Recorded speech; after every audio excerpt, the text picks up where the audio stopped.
Analisa Falas. Analisa Falas.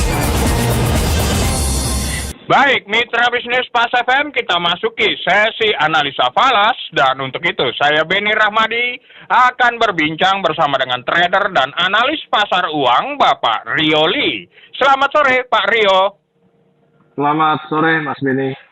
Oke Pak Rio, hari ini diagendakan pada hari Kamis nanti waktu Indonesia, The Fed dipastikan akan mengumumkan level suku bunga mereka, dan tampaknya kalau kita pantau hari ini, dolar indeks ada kecenderungan turun dari level tertingginya di atas 105, sekarang sudah di 104, 900 point something. Nah, kira-kira apakah memang faktor itu yang mendrive penantian itu atau ada faktor lain, Pak Rioli? Ya, kalau kita bicara langsung, sekarang melihat ada sedikit penurunan ya. Ya. Itu sangat wajar kalau kita lihat dari kondisi yang ada sekarang. Dari aspek apa? Yang pertama kita lihat untuk pergerakan mingguan. Jadi untuk pergerakan mingguan US dollar ini sudah bergerak naik berturut-turut adalah 1, 2, 3, 4, 5, 6, 7, 8, 9. Jadi sudah 9 minggu ya, artinya kalau kita lihat secara technical weekly-nya itu sudah 9 candle bergerak naik terus ya. Saya pikir ini kalau sedikit ada merah hari ini menjadi sangat wajar ya, kalau ada potensi taking profit. Kemudian dikaitkan juga dengan yang tadi Mas Beni sampaikan bahwa pada hari Kamis ini ada pengumuman suku bunga. Iya. Nah, tapi kalau kita coba kaitkan sedikit dengan masalah suku bunga, nah kira-kira menurut Mas Beni naik nggak nih suku bunga? Banyak yang berharap sih tidak naik, Pak. Jadi The Fed diharapkan untuk tidak menaikkan suku bunga. Tapi kita nggak tahu kan keputusan mereka, Pak ya. Oke. Kalau saya lihat di Fed Rate Monitornya, toolsnya juga sama ya. Jadi hampir 98% itu pelaku pasar meyakini bahwa suku bunga akan tetap ya. Jadi hanya 2% yang meyakini akan ada kenaikan. Yeah. Nah, kalau kita melihat dari angka ini, sebenarnya ya sangat wajar dia tidak menaikkan dulu, ya. Nah, namun apakah kaitannya tidak menaikkan ini lantas serta-merta akan membuat dolar itu terjun atau jatuh, ya? Yeah. Kan pertanyaannya di situ. Kalau kita kaitkan korelasinya, mungkin sebagian besar orang akan mengarah ke sana. Tapi kalau saya secara pribadi ditanya, saya belum melihat itu. Ya, jadi kalaupun market ini ada koreksi, saya anggap sebagai sebuah gerakan yang wajar karena sudah naik berturut-turut tadi.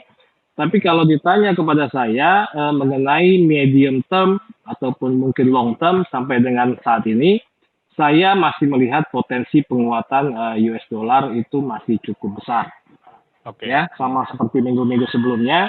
Bukan saya hanya bergerak dalam satu arah terkait US dollar ini, tapi memang saya coba kaitkan dengan faktor-faktor yang ada di belakangnya. Nah, faktor-faktor itu apa saja? Yang pertama, kalau kita lihat minggu lalu itu data inflasi di Amerika, itu masih menunjukkan ada kenaikan. Ya, itu ada 3 data inflasi ya, tapi dominan adalah kenaikan. Nah, artinya apa di sini? Artinya target yang diinginkan oleh The Fed untuk mencapai inflasi 2% itu dikaitkan dengan data CPI minggu lalu, itu berarti kan tidak selaras. Ya, artinya itu satu. Nah, kemudian kalau kita melihat data inflasinya naik, kemudian ada potensi The Fed itu mungkin bisa menaikkan suku bunga kembali, tapi kekhawatiran akan terganggunya ekonomi juga tidak terjadi melalui data minggu lalu. Misal, retail sales, penjualan di minggu lalu itu menunjukkan angka ada kenaikan juga. Ya, artinya inflasi naik, barang-barang naik, tapi daya beli juga ada. Nah, saya pikir dengan kondisi ini, saya secara personal ya, sekali lagi disclaimer, saya masih meyakini potensi US dollar itu masih ada kemungkinan untuk naik secara rally. Ya, yang saya maksud dengan secara rally adalah mungkin dia tidak akan bergerak panjang lurus, tapi akan lebih kepada condong sebuah tren yang ada koreksi, kemudian naik lagi lebih tinggi, koreksi naik lagi lebih tinggi. Saya pikir pola itu yang akan terjadi untuk US dollar. Saya kira itu, Mas Benny.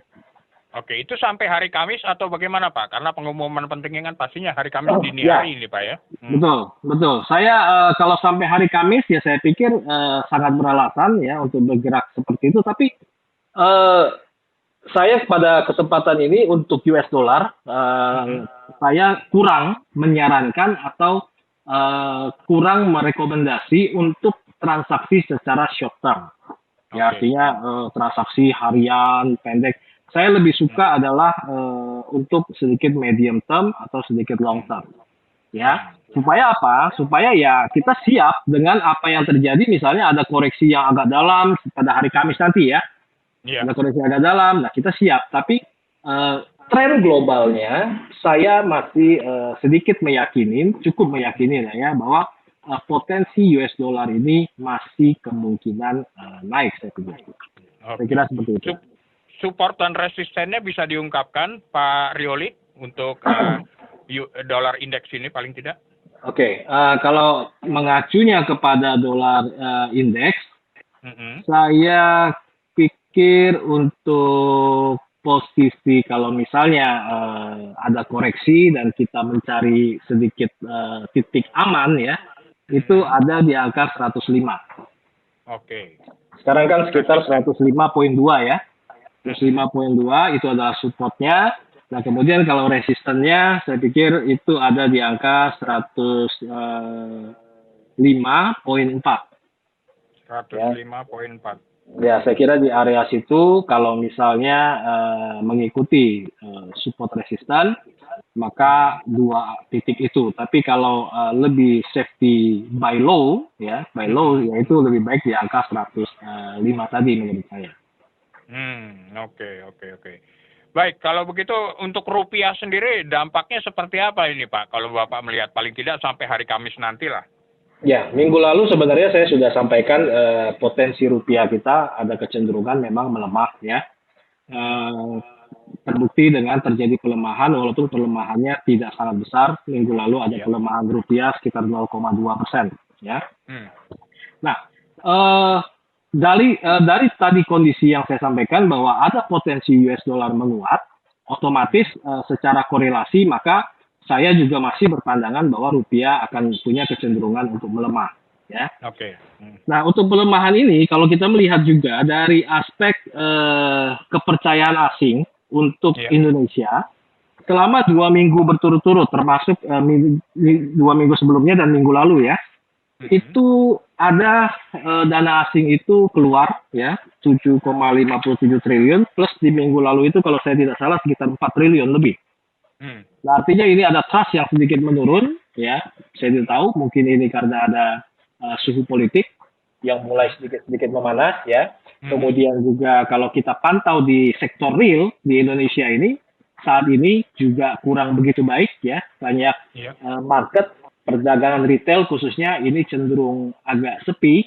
Nah, saya kira ini hal-hal yang sifatnya condong negatif, maka saya berpandangan rupiah kemungkinan melemah ya. Tapi sejujurnya secara pribadi saya kurang begitu suka dengan keadaan ini. Tapi ya kalau kita bicara analisis market ya kurang lebih itu data dan fakta yang ada.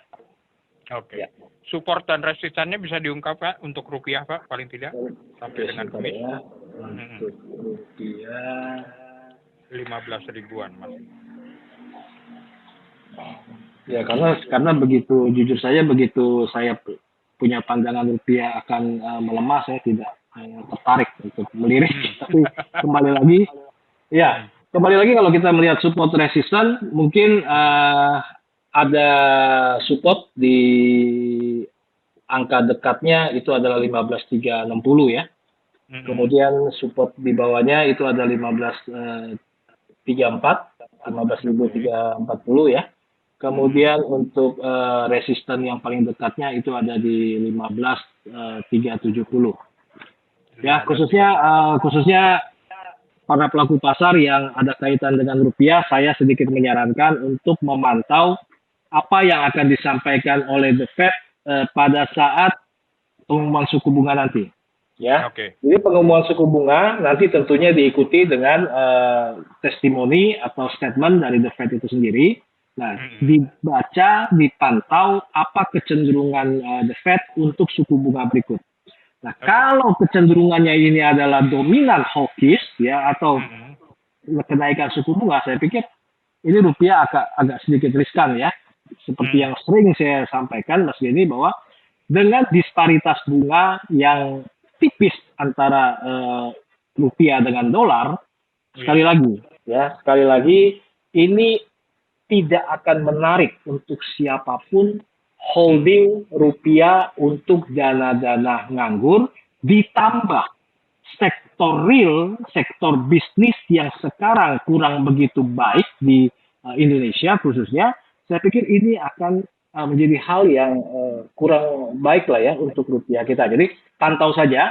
Nah, akan tetapi sebaliknya, kalau The Fed cenderung misalnya ada nada-nada ingin menurunkan suku bunga atau mempertahankan suku bunga dalam jangka waktu lama, nah tinggal selanjutnya kita lihat, mungkin itu akan sedikit mereduce ya dari penurunan rupiah kita. Saya pikir itu. Oke. Terakhir Pak, untuk emas sendiri gimana Bapak melihatnya Pak? Oke, kalau untuk emas sedikit kembali lagi terjadi sebuah anomali pasar yang terkait dikorelasikan dengan dolar ya, walaupun emas ini ditransaksikan dengan denominasi dolar, tapi dolarnya menguat, emasnya kembali naik. Ya, nah ini sebenarnya apa? Kalau saya pribadi melihat, memang ada kekhawatiran di tahun 2023 ini kondisi perekonomian itu kurang baik. Ya, saya bisa kasih indikasinya ya, bukan sekedar hanya prediksi. Indikasinya kalau kita lihat, misalnya di Inggris ya, itu tenaga kerjanya ambruk. Ya, hancur-hancuran. Ya, kemudian begitu juga data CPI di Eropa besok ya, Amerika. Data CPI-nya naik, artinya inflasi naik.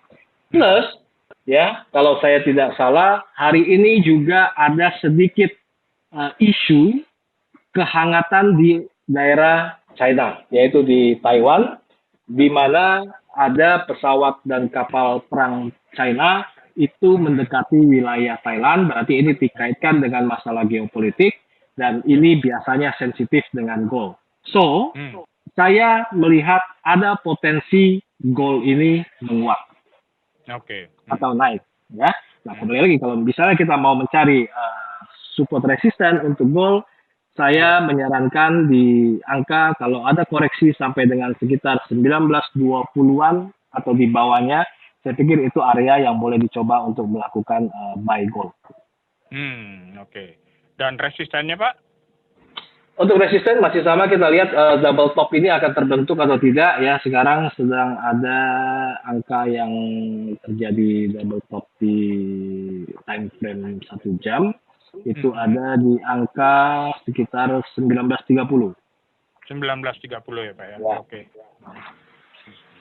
Jadi paling tidak kita punya panduan Pak untuk TikToknya seperti apa nanti gitu Pak ya. Oke, baik kalau begitu Pak Rioli. Terima kasih Pak atas informasi berharga yang telah Bapak sampaikan dan pastinya sukses selalu untuk Pak Rioli dan juga investasi Bapak ya Pak. Ya, terima kasih Pak, sama-sama. Oke. Ya, Mitra Bisnis Pas FM, itulah tadi perbincangan saya bersama dengan trader dan analis pasar uang Bapak Rioli. Mitra Bisnis, segala bentuk investasi memiliki resiko. Untuk itu Mitra Bisnis, pahami resikonya sebelum berinvestasi. Jadilah investor yang bijak.